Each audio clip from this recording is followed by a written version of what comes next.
Welcome back everyone, Rob from RGL Gardens here. So today, bought myself a new toy.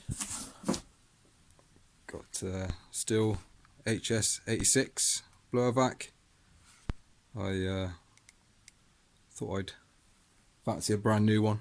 I had the old BG86 a while back, and that fell off a wall, so I broke that. And I'm replacing my old SH55 blower vac, which is 1999. So yeah, I thought about time I got a new one. Yeah, I bought the vac primarily for the vac. This is it's great for flower beds and stuff like that in autumn, getting all the leaves up.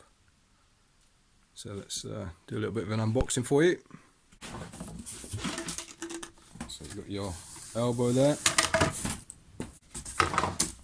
round nozzle, flat nozzle, got your big wide tube, got your connector bit there,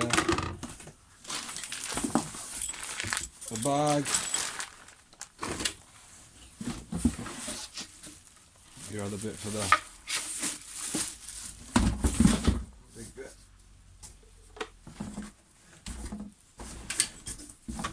Let's get this box out of the way. Nice shiny new one. We all like getting new toys. I'll just quickly show you how to assemble the shredder vac. So you get your two large tubes. Again, it's got arrows on there and there. Just want to slot that down. It's a bit of a tight fit. There we go. So that's all in and located. And that's the bit you need, and then you've got your bag. Just literally hook your strap into the two hooks on the bag. So that's just a shoulder strap there for the bag. Put this one on first. So this elbow, again, it's got an arrow there. Lines up with the arrow there. And again, a little locating bit. Just locks that in. And give it a twist. So the arrows line up, and then just slide this over. Turn it clockwise until it clicks in on that bit there. And you're ready to go. And then all you do is get your bag and then just tighten the strap up. There'll be a little flap, you just lock it into place. And that's your bag on. Just take it off for the time being.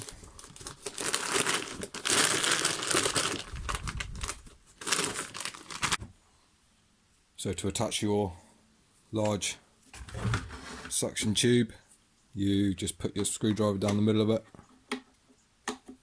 and then lift up at the same time, and then hold it open because it is sprung mounted, so it will slam back shut. Get your large tube, you've got arrows there, line up with an arrow there, and it only goes in up to this lip here, so don't try and force it in further than it is. That's literally it, which the older ones were a bit better, they were more securing. And then just get your sleeve and then get it in the right place and twist it down.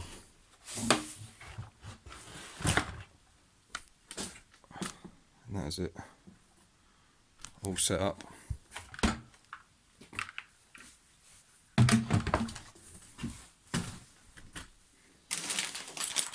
Obviously you have your bag on here, which you wear on your shoulder.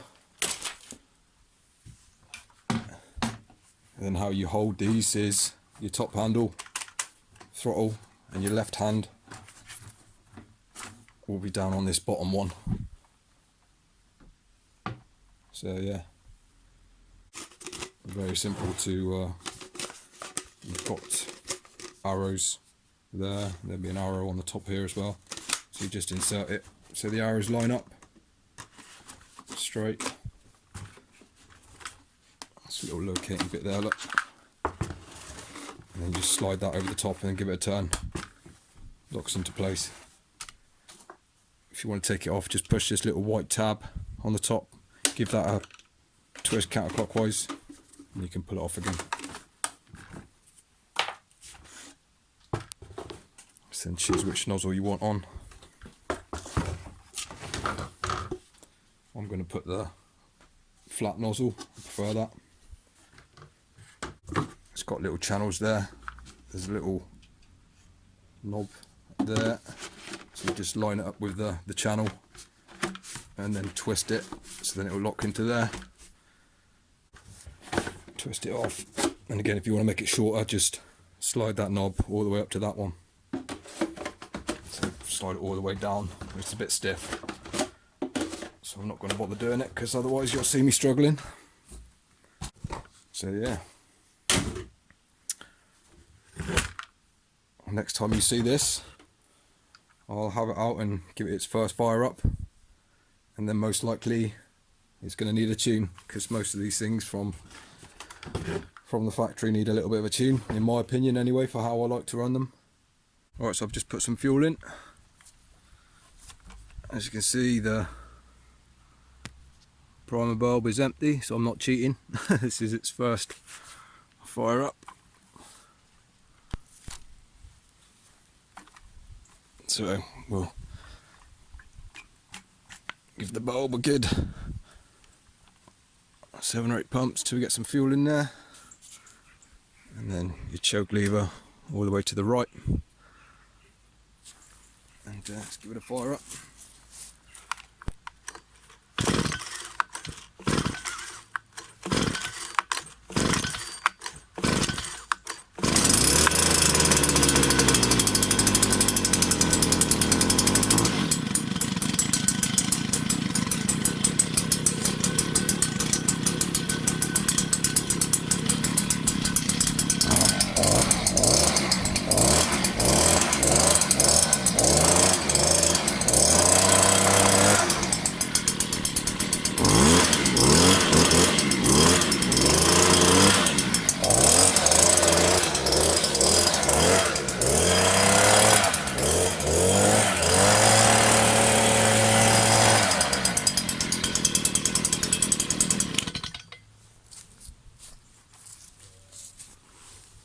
So yeah, all I do to start it is on a cold start, put it on the full choke, pull it over a few times, and then I leave it on choke until it just about sounds like it's going to die, and then blip the throttle, and that automatically turns off the choke. And it should stay running. If it doesn't stay running, just put it onto half choke, pull it a few times, and then blip. It should be right. And again, this is a elasto start version, which I can't stand, so you have to be quite soft on it.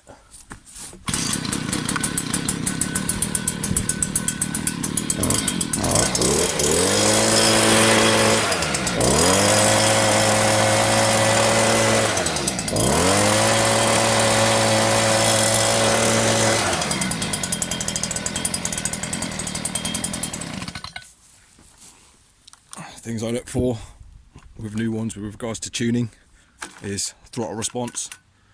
When I hit the throttle, I want it to pick up straight away. I don't want it bogging down.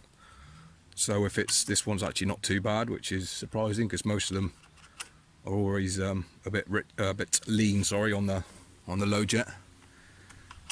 But we'll see how this one goes. This one is sounding very, very rich on the high jet, which is to be expected. So that's definitely going to be leaned out, but I'll do that once I run a tank through it, a couple of tanks through it. But yeah, it's not sounding particularly powerful if you listen to it.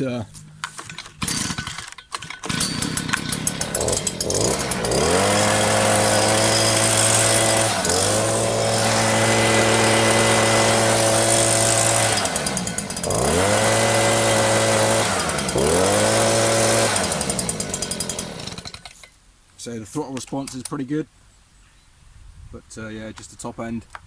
But like I say, because this is new, I'll run some tanks for it, bit of a richer setting, just to a bit of a braking period.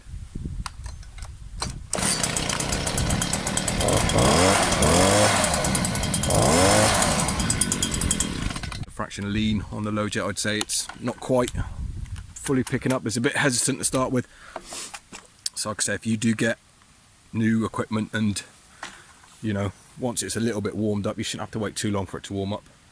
10 seconds maximum really for these sort of bits of kit. If you find when you're squeezing the throttle it's just not picking up quick enough, low jet, you need to turn counterclockwise to richen it up a bit, and that should solve that. So how I do that is when it's running, I'll be squeezing the trigger every now and then, and I'll give it a little tweak, and then once I feel the throttle response is good, I'll leave it there and then I'll adjust the high. I'm probably going to do a separate video on how to adjust these. These newer ones have got newer octagonal shaped carb adjusters.